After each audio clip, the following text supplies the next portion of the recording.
My name is Jenny Sharp, and my father was Dave Sharp. What is your favorite memory of Dad? Every birthday that we had, we would always get a spanking from him for how the age that we were. What's your thoughts on smoking? I think that nobody should do it because it can ruin your life and you can die from it. I was 9 whenever he passed away.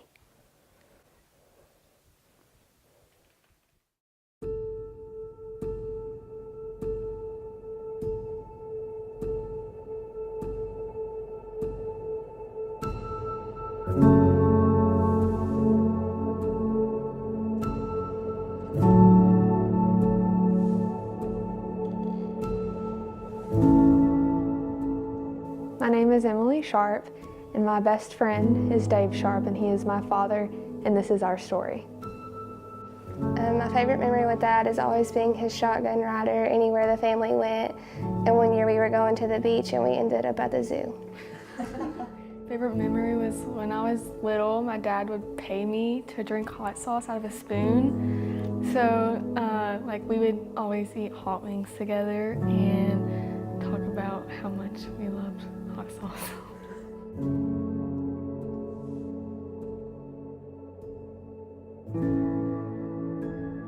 I am your 2017 Miss Danville. My platform is Take It Easy, and it's for my dad. My dad started smoking at a very young age, and it was something that he'd done his whole entire life. Hi, I'm Rhonda Sharp. I'm Dave's wife, Emily's mom, and Annie, David, Mary Jane, Jenny's mom. Smoking has been something that we have dealt with forever. We had a lot of good times, a lot of good memories. Smoking can be a deception. He promised me several times that he was going to quit smoking, and I guess a funny memory, which was kind of an upsetting memory too, was we were in Hawaii and it was our honeymoon, and I actually had thought that he had quit smoking, and he lit up a cigarette, and it was like after the fact, we were on our honeymoon, and then he said, well, I'm going to quit smoking when we get back home. And of course, I had actually thought that he didn't smoke, so he did really well concealing it, but he did give it his all, and it beat him. I remember being a young 6-year-old, and Dad pulled me out of the bed one day, and he handed me his cigarettes, and I didn't really know what he wanted me to do with them, but he looked at me and said, Emily, I'm done smoking. Crush these because I'm never going to smoke again. And I was so happy because even at that age, I knew that smoking was a very dangerous thing, and I knew that it was going to make my dad sick one day. A few years later, he was still smoking. I begged him over and over, Dad, please stop. He never did up until the beginning of April 2016. He actually quit, and he had never picked up a cigarette again. But on May 10th, my father was admitted to the hospital.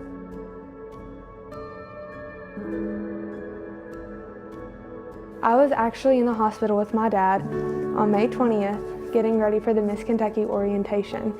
And I was standing in front of the mirror, doing my makeup and fixing my hair whenever a doctor walked in. I was just kind of eavesdropping on what the doctor had to say because I'm full of questions. I wanted to know what was wrong with them, if they had any more answers.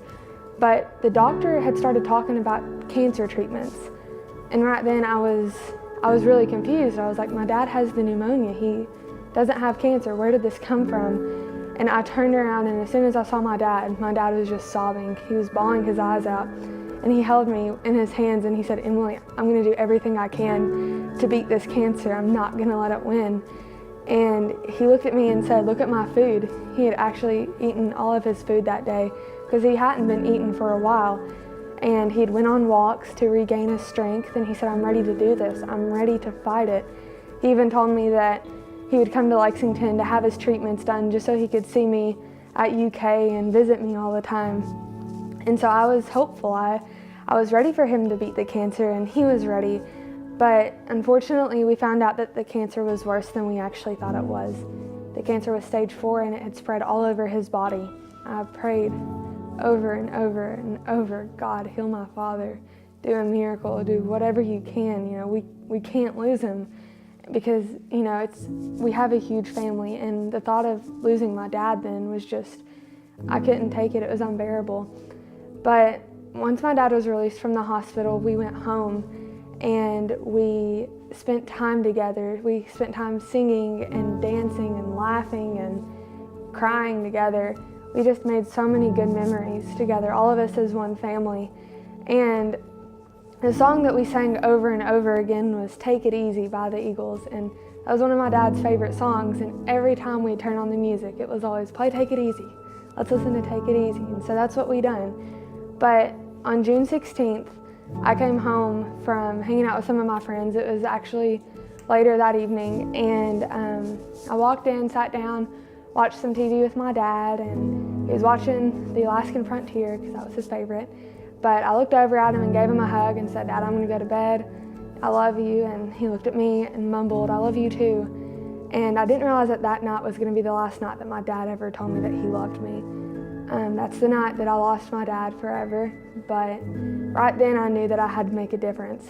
I knew that there are so many kids who go throughout their lives and nobody ever looks at them and tells them the dangers of smoking. I know that if somebody were there at my dad's younger years saying, Dave, you're gonna die at the age of 54 and leave behind 5 children and a beautiful wife, he probably would have never picked up that first cigarette.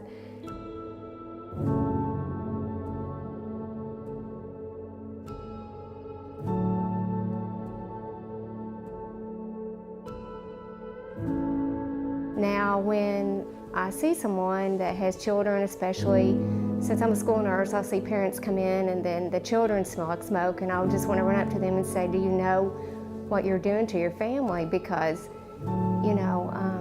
it stole a lot from us. A lot of joy, a lot of good times in our future. So it's been really hard. So my big thing is if you do smoke, or if anybody does smoke, just give it all that you've got to try to quit. And the younger generation, don't start smoking. Lost my dad from smoking. It wasn't fun. I grew up looking at someone smoke every day, and I know better than to do that when I get older.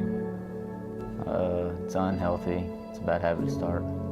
It's addictive, and the longer you do it, the harder it is to stop. My feelings on smoking is that it's mainly peer pressure, and then you get addicted without even realizing it, and I don't encourage people to smoke at all.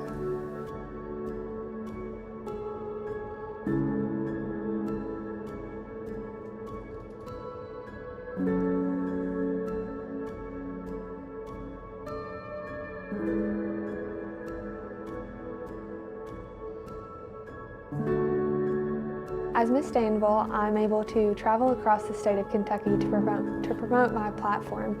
I'm able to go to different high schools and tell people why they shouldn't smoke and why they should never pick up that first cigarette. A lot of students don't have the guidance or the parents to encourage them not to pick up that cigarette, so therefore they don't know what it's doing to their body. So I'm that voice for the students. I'm that light to them that tells them that they shouldn't be doing that. And sometimes a personal story, is all that a student needs to understand the dangers of something.